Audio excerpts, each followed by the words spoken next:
Scents are a powerful thing, and oftentimes one little smell can take us back to a different place and time. Some smells, such as cut grass or charcoal, sort of transcend time and everyone is familiar with them. Many kids and parents in the 1960s were familiar with the smell of Play-Doh since it came out in 1956. What is interesting about that is how the smell was never trademarked until 2018. But the 1960s had a whole host of other smells that were unique to the decade. In this video, we will take a look back at some of the smells of the 1960s. Some folks in the 1960s had leather seats in cars, and yes, they had their own distinctive smell, but most people had vinyl seats. These synthetic materials could really heat up in the hot summer sun, and the smell would hit you as soon as you opened the door. The vinyl seats in something like a 1968 Chevy Chevelle smell completely different than, say, a 1986 Chevy Monte Carlo with velour seats. Most cars today no longer have vinyl seats, so this isn't something that people are familiar with anymore. Brill cream is a classic hair product that many men in the 1960s used to use. For some reason, British Brill cream had sort of a citrusy smell, while the American version had more of a musky scent. If you did not use this, then I'm sure that your dad smelled like this. Today, many kids prefer using mechanical pencils, but in the 1960s it was just wooden pencils with graphite. Every classroom had a hand-cranked pencil sharpener. As the handle turned, it had a distinct grinding noise, and the smell of wood permeated the air. This is a scent that most people never forget, and the sound is the same way. With all of those wooden pencils, you were bound to make a mistake on your paper at some point, and that's where this comes in. The rubbery art gum eraser could instantly wipe away any mistake. This dry cleaner and eraser would emit a rubbery smell in the air. Chances are, kids today don't even know what an art gum eraser is. Long before kids had cell phones to occupy their time, many young boys built plastic scale models. This was a popular hobby in the 1960s, and there were even entire stores that were dedicated to the craft. If you ever built them, then you'll never forget the smell of the model glue that you had to use. It was pretty strong, and you could definitely feel the effects. Teenagers and women have a huge variety of skincare products to choose from, but that wasn't always the case. In the 60s, Noxzema was the brand that everyone used to battle acne. The smell was a little like eucalyptus and camphor, but it certainly zapped out the zits. Candy cigarettes are a little hard to find today, but in the 1960s they were everywhere. These flimsy, papery bubblegum sticks smelled super sweet because of the powdered sugar that coated them. There's no doubt that it certainly beat the smell of tar and ash. Do you remember blowing on the candy cigarette? This was done so that it would emit a puff of smoke when you blew the powdered sugar off. Originally, LePage's mucilage glue was manufactured from fish skin, and there's no doubt that that had a wonderful smell. But later on, the mucilage makers switched to some sort of chemical components to make their glue. However, it still had a sharp, memorable smell. That stuff was fun to apply on everything, and I haven't seen it in stores in a long time. In the 1960s, westerns were very popular on television. Because of that, every little boy wanted to own a cap pistol. These little guns would use red strips of paper as ammo, and they were dotted with gunpowder. When the dots were struck from the hammer on the cap gun, it would give off a little spark and a bang. That was followed by a little puff of smoke that emitted gunpowder in the air. Kids would fire these pistols so much that the inside of the pistol smelled like gunpowder even when it wasn't fired or did not have caps in it. Today, this seems like a toy that is sort of frowned upon, but not in the 60s.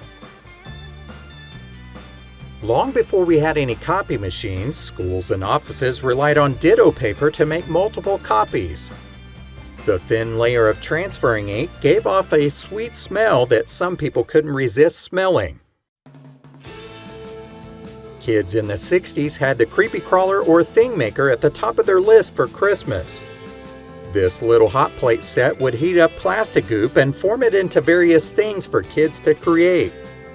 If you ever used one of these, then you'll never forget the smell of burnt plastic permeating the air.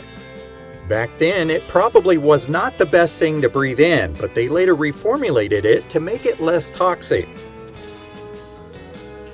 Silly putty was another popular item for kids to have in the 1960s. This was something that kept kids entertained for hours. You could mold it into different shapes or just use it as some sort of fidget toy. One other terrific thing that you could do is copy comics from print newspapers and then stretch them out. Silly putty has its own distinctive smell, which is sort of a muddy, greasy odor. It is still sold in stores today, but hardly anyone gets a newspaper, which takes out some of the fun with silly putty. Even if you do get a newspaper, the thin ink has changed and it doesn't come off like it used to. Lionel trains were very popular in the 60s. These were the heavy-duty trains and not the plastic ones that you may see today. As you were running this set, you could smell the hot oil and electricity running through the wires and the transformer. Gasoline in the 60s smelled a little different than what it does today. The main reason was because it had lead in it, which wasn't exactly good for people, but there wasn't a choice. Today, dryers for your clothes are very popular, but not everyone had those in the 60s. Many people back then had a clothesline. Not only did this save you money, but your clothes and sheets smelled completely different than what you get from a dryer. Unfortunately, there are not too many people that get to experience that scent anymore because most clotheslines are located at older homes. Cigarettes, cigars, and pipes were everywhere during the decade. People were smoking them in just about every place that you could think of. Restaurants, bars, stores, hospitals, offices, and planes. Heck, even a preacher might be smoking something as he thanked people for coming to church outside the main door. Linoleum floors had sort of a rubbery plastic smell, and this was especially true if they were new. Some of the floor cleaners that were used on them had a smell that was pretty unique as well. Televisions and radios today are almost scent-free, but the old radios and TVs that were filled with tubes had a smell for sure. It was another item that had sort of a wire scent, and you could almost smell the electricity. Some people still prefer to read actual books today, but many are perfectly fine with an electronic book. Sadly, they are missing out on the touch factor and the smell. New books had a fresh new scent, while these at the library may have smelled like the home that they were previously in. Even the card catalog had an old smell that kids today would not understand. The Tony Home Permanent is from when women felt it was necessary to poof up their hair into the highest beehive that you could possibly imagine. I'm not exactly sure what the smell was, but it was incredibly awful. It left a semi-permanent smell throughout the whole house. Women used these to help save money, and the brand was good at empowering women to have their very own salon at home. Polaroid cameras are still around today, but for the most part, they are a thing of the past. Many of the ones that were around in the 1960s were different than the cartridge ones in the 70s and 80s. They took rolls of film that still developed the film instantly, and they had sort of a sweet chemically smell to them as they were developed. They also came with a stick that you had to rub on the picture to keep it from fading, and that had sort of a vinegary-like smell. This was not a pleasant smell, and it was sort of pungent. Pack film came out in 1963, and it took over the previous roll film that Polaroid had.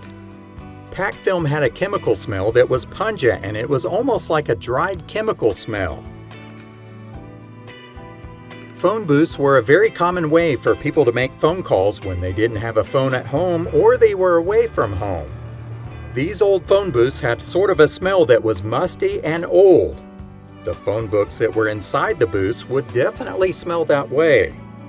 The mouthpieces of the phone could sometimes have a weird smell of everyone's breath that had previously used the phone. It was not always a pleasant smell. Soaky Bubble Bath was a brand of bubble bath produced by Colgate-Palmolive. It was targeted towards young children with different cartoon characters on the bottle.